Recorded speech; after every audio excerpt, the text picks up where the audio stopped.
Tuhan, terima kasih atas kesempatan yang sudah diberikan.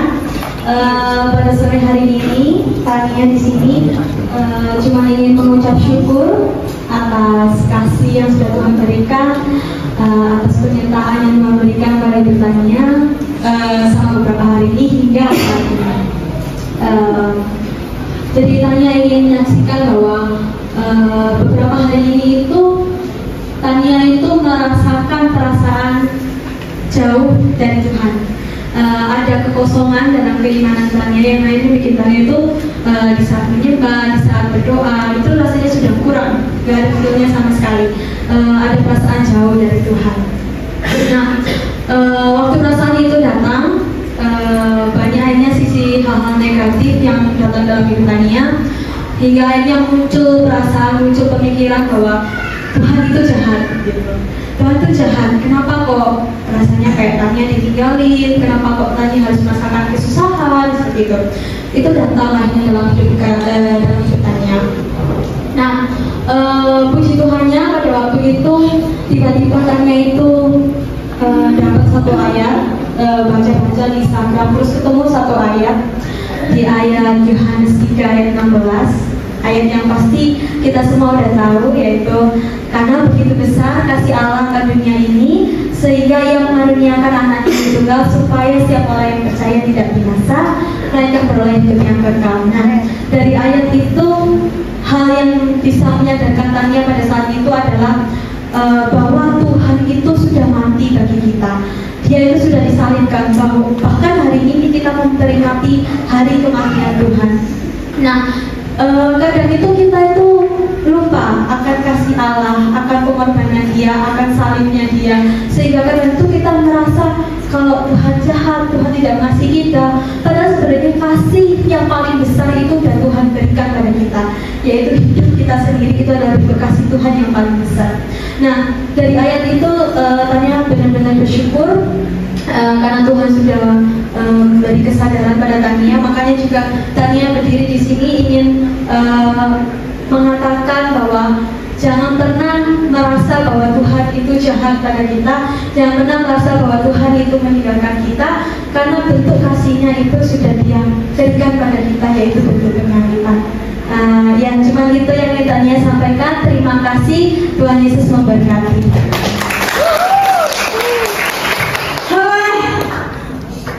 Apa kamu yakin dengan apa yang kamu omongkan barusan? Bagaimana mungkin seorang manusia berani mempertaruhkan nyawanya sendiri untuk orang lain? Bukankah itu semua omong kosong? Apaan sih kan berdua begini? Gak enak tahu sama yang lain. Kita kan bukan orang lain, kita kan anak-anaknya. Kita ini sahabatnya Tuhan. Tidak ada kasih yang lebih besar daripada kasih seorang yang memberikan nyawanya kepada sahabat-sahabatnya, kan? Gimana ya? Gimana kamu bisa yakin kalau Dia benar-benar mati buat kamu? Kamu loh gak ada di masa itu. Ya kita mah gak ada di masa itu, tapi kita juga kan. Tapi bagaimana bisa jadi mengatakan bahwa hal itu tidak terjadi? Bisa aja jadi salah. Gak peduli apa kata orang. Cuma satu hal yang aku tahu bahwa itu semua adalah benar. Itu semua sudah ditulis dalam Alkitab, bagaimana Allah menunjukkan kasihnya kepada kita oleh karena Kristus telah mati untuk kita ketika kita ini masih berdosa. Nah, betul itu Jen. Dalam keadaan sebagai manusia, Ia telah merendahkan dirinya dan taat sampai mati, bahkan sampai mati juga disalib. Coba kalian duduk dulu deh. Duduk. Oke, kalau misalnya emang Tuhan itu kasih, kalau Tuhan itu bahkan mati buat kita, tapi kenapa sampai sekarang ini masih banyak pencobaan, masih banyak kejahatan, bahkan terakhir ada bencana alam, gempa bumi, banjir di mana-mana. Katanya Tuhan itu kasih, tapi masih banyak. Semua itu terjadi itu bagaimana? Ika, penderitaan dan kesusahan itu pasti ada karena kita ini masih hidup di dunia. Tuhan itu bukan tak sayang sama kita, tapi itu semua terjadi supaya benar-benar dalam Alkitab.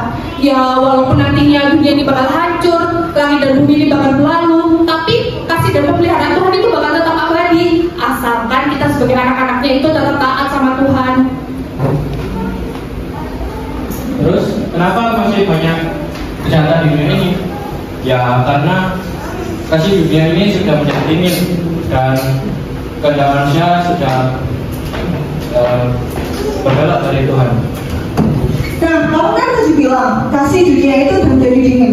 Kalau kasih di dunia ini aja udah jadi dingin, kasih gimana lagi yang harus kita percaya? Jadi kasih itu bakalan jadi dingin. Itu semua sudah ditulis dalam Alkitab. Maka dari itu kita mau terima kasih dari Yesus dan menyimpannya dan membagi-bagikannya kepada semua orang, atau menyimpan sendiri sampai kasih itu menjadi dingin. Bentar. Pokok intinya kan kita udah tahu kalau Tuhan itu udah mati di kayu salib untuk menebus dosa kita. Nah sekarang apa yang perlu kita lakukan? Hanyalah mewujudkan kasih, hidup sesuai dengan apa yang Dia inginkan, menjauhi kejahatan dan hidup sebagai orang kudus. Benar kan? Tapi apa ujungnya kita percaya sama Tuhan? Ya banyak hal, salah satunya kasih apa yang akan kita sadari. Sebab tak perlu diucap kasih Tuhan, tahu dari selamatnya, sebab baru dapat hidup besar sekarang. Coba ingat lagi, betapa besar dan dahsyatnya pengorbanan Tuhan Yesus di atas kayu salib. Gak usah lihat kasih dunia deh, karena gak ada kasih dunia ini yang sebesar kasih Tuhan Yesus. Padahal kita itu berdosa, kita itu kotor, tapi Tuhan Yesus tetap mengasihi kita. Benar banget, di saat Tuhan Yesus. Di saat kita merasa bahwa hidup kita gak layak lagi, hidup kita jadi sia-sia. Tapi lewat karya salib Tuhan Yesus, Dia bilang kepada kita bahwa hidup kita itu berharga, hidup kita itu layak, kita dikasihi, dan mari kita lihat bukti kasih Tuhan Yesus kepada kita.